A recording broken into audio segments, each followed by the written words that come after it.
Hello everyone, welcome back to my channel, and today we are gonna cover the 3 new variants that dropped with the 4.10 update early this week. Now as you can see here, I am in the Skullgirls mobile wiki, and there are pages for the new variants being up already with some tips and strategies that are still purely theoretical, but it's a nice way to kind of try to understand what these variants do. So first up, we have Vector Protector, which is an Air Silver RoboFortune variant. So from the fighter score 1722 here, we are assuming that its stat distribution is going to be the same as Nearly Departed, which is a silver squiggly. And if you guys didn't know, Nearly Departed's attack stat is pretty low, and the HP I think is slightly above average, but yeah, very poor attack stat. So we can kind of assume that Vector Protector won't be great in their attack stat either. However, if we read the signature ability here, gain armor for 10 seconds when either fighter uses a special move, and using a blockbuster converts all armor stacks into miasma for 10 seconds. This is a great ability.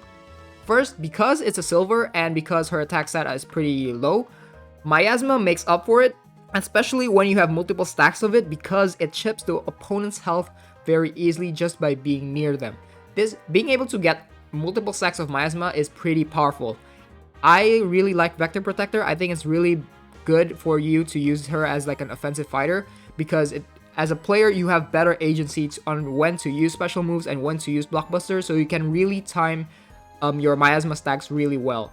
10 seconds, that's already like, if you get like 5 stacks of miasma and you have the chance to use it up for all 10 seconds, that's 50% off the opponent's health in one go. Really good. So what are the best moves? I actually don't really know. Vector Protector is quite an interesting RoboFortune variant. You kind of want to use some moves which are close range so that you can kind of trap the opponent in a close range loop, and just to make sure that that miasma can really deal a lot of damage, or kind of like trap them in the corner. That's really good. I would personally still kind of use some laser beams just to like make use of the first signature ability. Stack up those laser beams, get those armor stacks, and then go in for the kill, use a close range combo, and use a blockbuster and get those miasma snacks.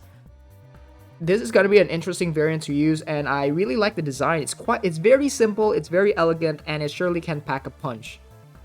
Defensively, I think it's slightly a bit more random. I don't think it's that great.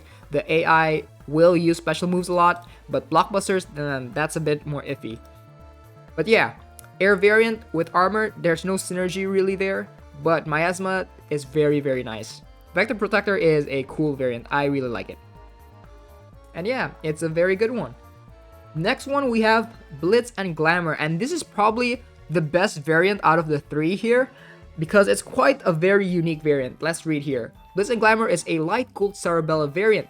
Its stat distribution we're assuming, is the same as Brain Freeze, which is slightly skewed towards HP, but because of Cerebella's high attack and base health anyway, she can still pack quite a punch. Maybe not as much as Harley Quinn, but you know, it can still do some really good damage.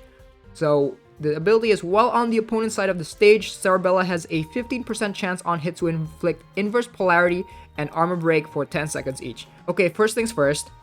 The reason why you would use Blitz and Glamour is purely for the inverse polarity. Armor break is cool, but it's not great for Cerebella because literally all Cerebellas can inflict armor break through the use of Battle Butt. That's a special move, by the way. It guarantees armor break whenever you hit. So inverse polarity is really the big thing that you want to aim for.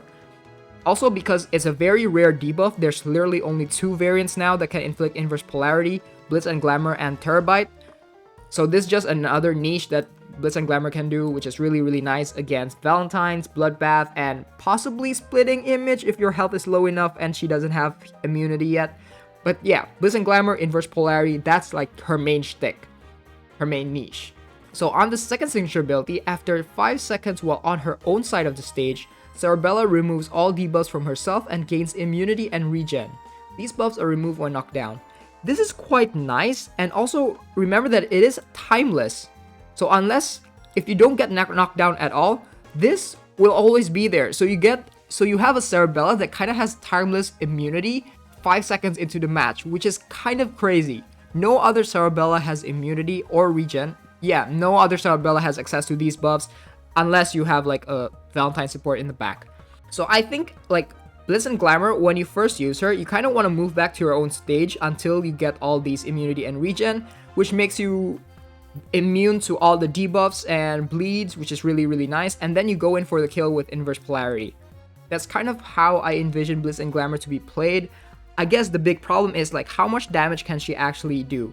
I think she's good enough for like Rift battles or mid-tier, maybe even high-tier prize fights, but against like really beefy defenders like Modded Leader and Splitting Image, she may struggle a bit, although I could be totally wrong here. But regardless, Blitz and Glamour, a great variant, especially as Sarabella as well, with a lot of grab-based tools. She's really, really solid. And again, as I said before, she is my favorite in this out of these three, and I think she's also possibly the best out of the three. Right. I don't really have anything else to say about this. Again, there's some tips and tricks here, but yeah, we're gonna move on to the last one, Dream Demon. Now, unlike the other two, I'm gonna be honest, I'm slightly less impressed with Dream Demon. She is a Fire Diamond Fuqua variant, and from the stats, we kind of guess that she has the same stat distribution as Class Cutter, which means she has about 13k max attack, which is pretty high. I gotta admit, that's pretty high. So she can deal some damage. Now, her signature ability, inflict permanent death mark and gain Enrage every 15 seconds while facing the same opponent. Enrage is removed when tagging out. 100% chance for Fuqua's dash attacks to be unblockable if the opponent is suffering from death mark. So her ability here is purely offensive. She just deals more damage. That's all she does. She has no other utility. And that's kind of like one of the biggest gripes with her, because she doesn't do anything else. It's just more damage. It's quite a common thing for fire variants, but I just wish she had something else to go alongside it. Like, you compare this with Shadow Puppet. Shadow Puppet has a higher attack stat, like base attack stat. Her max attack I think is like 14k, so it's slightly higher. She may not have like Enrage and Death Mark, so she can't really gain as much more damage bonus. But Shadow Puppet has refresh buffs and debuffs, and also the time stop ability. Those two is really what made her like crazy good. Dream Demon has a higher ceiling, so she can go higher than Shadow Puppet, but she doesn't really do anything else. Fuqua's dash attacks as unblockable is quite nice to start combos early on, but it requires the opponent to already suffer from Death Mark, which is only available after 15 seconds. Now, you can use other variants to inflict the Death Mark so that Dream Demon can come in and kind of kill the opponent through her dash attacks early on. I think 15 seconds is not a long wait, but it's also not short either. So I guess my biggest problem is that she comes into the field, she doesn't really do anything for the first 15 seconds, and then once those 15 seconds are up, usually, depending on your opponent, sometimes the opponent is already near death, so it doesn't really do anything, or you may be fighting like a really defensive fighter who still has tons of health, and that's kind of where Dream Demon is useful against really tough defenders. But I can't stop thinking like, I could have just used Somersault, and in those 15 seconds I could have multiple tiers and my damage could already be boosted. Or I could have something like Beast King, which also has access to Curse, Wither, and a lot of other utility, in addition to a crazy amount of damage boost as well. So in comparison to those variants, which I guess could be argued as not fair because those variants are top tier, Dream Demon kind of falls short of that.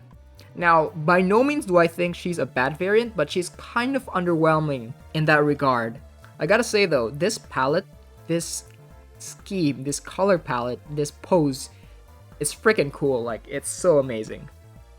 But yeah, that's kind of like my final impression on Dream Demon. It's a cool Fuqua. Fuqua does have like her own kit in like meter, miasma, fatigue, so she got that along with her.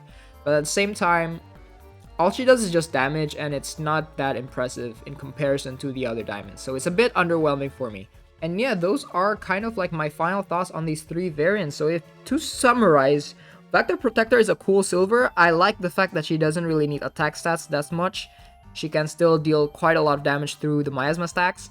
Blitz and Glamour is probably the highlight here. She has a lot of utility, inverse polarity, a very unique debuff that is exclusive for her and Terabyte, and being a Sarabella arguably is better than being a Robo Fortune. I could be wrong, but yeah, great variant. Dream Demon, slightly underwhelming, not bad, can deal tons of damage, but doesn't really provide any utility as like other Diamond variants that can also deal as much damage as she, while providing extra utility. So that's gonna be it for this video. It's pretty short. Hope you find this interesting. Hope you find this useful. Good luck on the season beatings event, and I'll see you in the next video, which is hopefully coming out next week. So until then, I'll see you later and hope you have a nice weekend.